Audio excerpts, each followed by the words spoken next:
आकाशवाणी लखनऊ से स्वाधीनता दिवस की शुभकामनाओं के साथ प्रस्तुत है प्रादेशिक समाचार।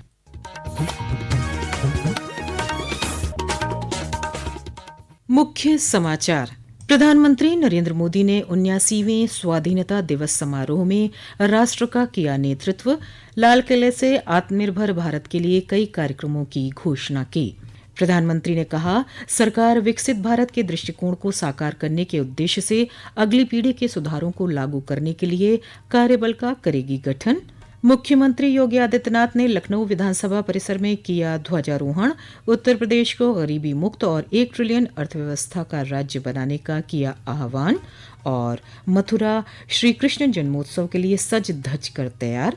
देश विदेश से आने वाले लाखों श्रद्धालुओं के लिए की गई विशेष व्यवस्था।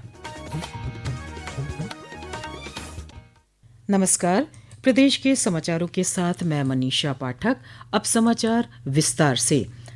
राष्ट्र आज 79वां स्वाधीनता दिवस मना रहा है। प्रधानमंत्री नरेंद्र मोदी ने दिल्ली में ऐतिहासिक लाल किले पर राष्ट्रीय ध्वज फहराकर समारोह का नेतृत्व किया। लाल किले के प्राचीर से राष्ट्र को संबोधित करते हुए प्रधानमंत्री ने ऑपरेशन सिंदूर के जांबाज सैनिकों को नमन किया। उन्होंने कहा कि ऑपरेशन सिंदूर देश के सशस्त्र बलों के साहस और शौर्य का सशक्त साक्ष्य है।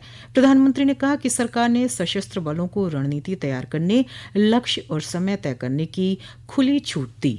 22 तारीख के बाद हमने हमारे सेना को खुली छूट दे दी। रणनीति वो तय करे, लक्ष्य वो तय करे, समय भी वो चुने। और हमारी सेना ने वो करके दिखाया जो कई दशकों तक कभी हुआ नहीं। सैकड़ों किलोमीटर दुश्मन की धरती पर घुस करके आतंकी हेडक्वार्टर्स को मिट्टी में मिला दिया। प्रधानमंत्री ने कहा कि भारत ने अब फैसला कर लिया है कि लहू और पानी एक साथ नहीं बहेंगे। उन्होंने कहा कि देशवासियों ने अब समझ लिया है कि सिंधु जल समझौता अनुचित था। श्री मोदी ने कहा कि भारत परमाणु हमले की धमकी अब बर्दाश्त नहीं करेगा। भारत ने तय कर लिया है कि न्यूक्लियर की धमकियों को अब हम सहने वाले नहीं हैं। न्यूक्लियर ब्लैकमेल लंबे अरसे से चलाया, अब ब्लैकमेल नहीं सहा जाएगा। आगे भी अगर दुश्मनों ने ये कोशिश जारी रखी, हमारी सेना तय करेगी। सेना की शर्तों पर, सेना जो समय निर्धारित करे उस समय पर अब हम अमल में ला करके रहने वाले हैं। प्रधानमंत्री ने कहा कि भारत दुश्मनों को करारा जवाब देने के लिए सशक्त हथियार प्रणाली सुदर्शन चक्र मिशन शुरू करेगा। अब देश सुदर्शन चक्र मिशन लॉन्च करेगा। ये मिशन सुदर्शन चक्र एक पावरफुल वेपन सिस्टम दुश्मन के हमले को न्यूट्रलाइज तो करेगा ही करेगा, लेकिन कई गुना ज्यादा दुश्मन पर हिट बैक करेगा। आने वाले 10 सालों में हम उसको प्रखरता से आगे बढ़ाना चाहते हैं। प्रधानमंत्री ने आत्मनिर्भर भारत को विकसित भारत का आधार स्तंभ बताया। श्री मोदी ने कहा कि मेड इन इंडिया हथियारों सहित स्वदेशी क्षमता से भारत निर्णायक और स्वतंत्र कार्रवाई करने में सक्षम हुआ। अब राष्ट्रीय सुरक्षा विदेशी सहयोग पर निर्भर नहीं रह सकती। इस अवसर पर प्रधानमंत्री ने 1 लाख करोड़ रुपए से प्रधानमंत्री विकसित भारत रोजगार योजना शुरू करने की घोषणा की। प्रधानमंत्री विकसित भारत रोजगार योजना आज ही 15 अगस्त को लागू हो रही है। ये आपके लिए खुशखबरी है। इस योजना के तहत निजी क्षेत्र में पहली नौकरी पाने वाले नौजवान को, बेटे बेटी को 15,000 रुपया सरकार की तरफ से दिए जाएंगे। कंपनियों को भी नए रोजगार देने के अवसर जो भी ज्यादा जुटाएगा उनको भी प्रोत्साहन राशि दी जाएगी। प्रधानमंत्री ने कहा कि आगामी दीपावली तक नेक्स्ट जनरेशन जीएसटी सुधार शुरू किए जाएंगे। उन्होंने कहा कि इन सुधारों से सामान्य लोगों, किसानों और मध्य वर्ग को राहत मिलेगी और आर्थिक गतिविधियों में तेजी आएगी।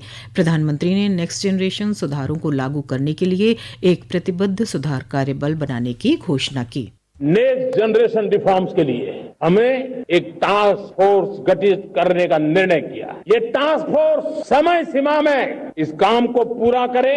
वर्तमान नियम, कानून, नीतियां, रीतियां 21वीं सदी के अनुकूल, वैश्विक वातावरण में अनुकूल और भारत को 2047 में विकसित राष्ट्र बनाने के संदर्भ में नए सिरे से तैयार हो और उसका समय सीमा में अपना कार्य पूरा करने के लिए इस टास्क फोर्स की रचना की है।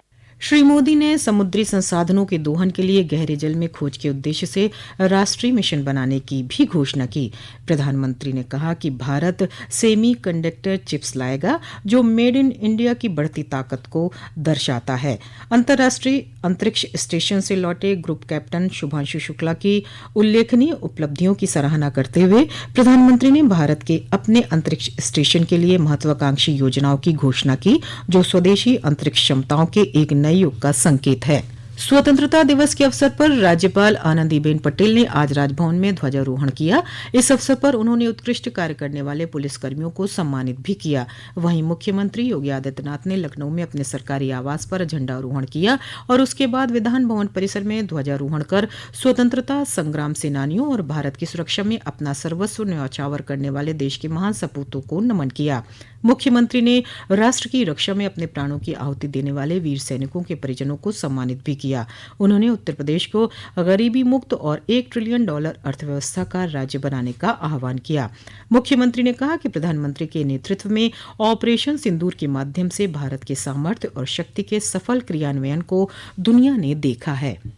ऑपरेशन सिंदूर के अंदर हमारे जवानों ने जिन अस्त्र शस्त्रों का प्रयोग किया था, जो मिसाइल, जो ड्रोन इस्तेमाल हुए थे, ये स्वदेशी हैं। कोई भी देश अपने सामर्थ्य और शक्ति पर तभी विश्वास कर सकता है, याद रखना, जब वह अपने हस्तशिल्पी, अपने कारीगर और अपने देश के उद्यमियों को आगे बढ़ने के लिए एक बेहतरीन माहौल देता है। एक और सुरक्षा का बेहतर माहौल और दूसरी तरफ स्वदेशी को जीवन का हिस्सा बनाना देश की स्वाधीनता दिवस का एक संकल्प बनना चाहिए। मुख्यमंत्री ने कहा कि स्वाधीनता या स्वतंत्रता स्वच्छंदता नहीं होती है। ये समारोह हम सबको हमारे राष्ट्रीय कर्तव्यों के प्रति एहसास कराने का एक संकल्प प्रदान करता है। हर नागरिक के मन में अपने राष्ट्रीय कर्तव्यों के प्रति एक स्वर में, एक भाव के साथ अपने उत्तरदायित्वों के निर्वहन का एक संकल्प गूंजेगा तो देश के यशस्वी प्रधानमंत्री जी के द्वारा विकसित भारत का वह संकल्प साकार रूप में, मूर्त रूप में हम सबको दिखाई देगा। प्रसार भारती के अध्यक्ष नवनीत सहगल ने आज नई दिल्ली स्थित दूरदर्शन भवन में राष्ट्रीय ध्वज फहराया। इस अवसर पर उन्होंने विकसित भारत के लिए देशवासियों के बीच विश्वसनीय जानकारी और देशभक्ति की भावना के प्रसार की आवश्यकता पर बल दिया। ये समाचार आप आकाशवाणी लखनऊ से सुन रहे हैं। ताज़ा समाचार जानने के लिए आप हमारी वेबसाइट newsonair.gov.in पर लॉगिन कर सकते हैं। इसके साथ ही आप प्रादेशिक समाचारों का ये बुलेटिन हमारे YouTube channel news on AIR Lucknow पर भी सुन सकते हैं। प्रदेश भर में स्वतंत्रता दिवस हर्षोल्लास के साथ मनाया जा रहा है। इस अवसर पर शाहजहांपुर में वित्त एवं संसदीय कार्य मंत्री सुरेश खन्ना, कानपुर नगर के नाना राव पार्क में एमएसएमई मंत्री राकेश सचान, उन्नाव में अल्पसंख्यक कल्याण मंत्री दानिश अंसारी, गोरखपुर में जल शक्ति मंत्री स्वतंत्र देव सिंह, प्रयागराज में मंत्री नंद गोपाल गुप्ता नंदी, आगरा में उच्च शिक्षा मंत्री योगेंद्र उपाध्याय, हरदोई में आबकारी मंत्री नितिन अग्रवाल और अम्बेडकर नगर में मंत्री संजय निषाद ने ध्वजारोहण किया। सिद्धार्थनगर में सांसद जगदम्बिका पाल ने हर घर तिरंगा यात्रा में भाग लिया। वहीं गाजियाबाद, फर्रुखाबाद, जौनपुर और फतेहपुर में कई राज्य मंत्रियों ने झंडारोहण किया। लखनऊ में भाजपा मुख्यालय पर प्रदेश अध्यक्ष भूपेंद्र चौधरी ने झंडा फहराया। मथुरा में भगवान श्री कृष्ण के 5252वें जन्मोत्सव की सभी तैयारियां पूरी कर ली गई हैं। श्री कृष्ण जन्मस्थान सेवा संस्थान के सदस्य गोपेश्वर नाथ चतुर्वेदी ने बताया कि इस बार ऑपरेशन सिंदूर को ध्यान में रखते हुए जन्मोत्सव को राष्ट्रभक्ति से जोड़ा जा रहा है। उन्होंने बताया कि श्रद्धालुओं को श्री कृष्ण जन्मोत्सव का सीधा प्रसारण दिखाने के लिए एलईडी स्क्रीन लगाई जा रही हैं। नगर आयुक्त जगप्रवेश ने बताया कि श्रद्धालुओं की भीड़ और सुरक्षा को ध्यान में रखते हुए स्थानीय प्रशासन ने विशेष व्यवस्थाएं की हैं। पैगम्बरे इस्लाम मोहम्मद साहिब के नवासे इमाम हुसैन का चहल्लम आज गमगीन माहौल में मनाया जा रहा है। लखनऊ के विक्टोरिया स्ट्रीट स्थित नाजिम साहब के इमामबाड़ा से चहल्लुम का जुलूस निकाला गया, जो करबला तालकटोरा पर जाकर खत्म हुआ। इस दौरान सुरक्षा के कड़े बंदोबस्त किए गए। अंत में मुख्य समाचार एक बार फिर। प्रधानमंत्री नरेंद्र मोदी ने 79वें स्वाधीनता दिवस समारोह में राष्ट्र का किया नेतृत्व। लाल किले से आत्मनिर्भर भारत के लिए कई कार्यक्रमों की घोषणा की। प्रधानमंत्री ने कहा कि सरकार विकसित भारत के दृष्टिकोण को साकार करने के उद्देश्य से अगली पीढ़ी के सुधारों को लागू करने के लिए कार्यबल का करेगी गठन।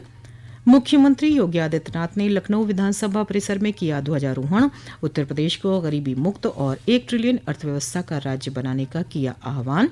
और मथुरा श्री कृष्ण जन्मोत्सव के लिए सज धज कर तैयार, देश विदेश से आने वाले लाखों श्रद्धालुओं के लिए की गई विशेष व्यवस्था। इसी के साथ प्रादेशिक समाचारों का ये बुलेटिन समाप्त हुआ। अगला बुलेटिन रात 8 बजे FM पर प्रसारित किया जाएगा। पुनः स्वाधीनता दिवस की शुभकामनाओं के साथ नमस्कार।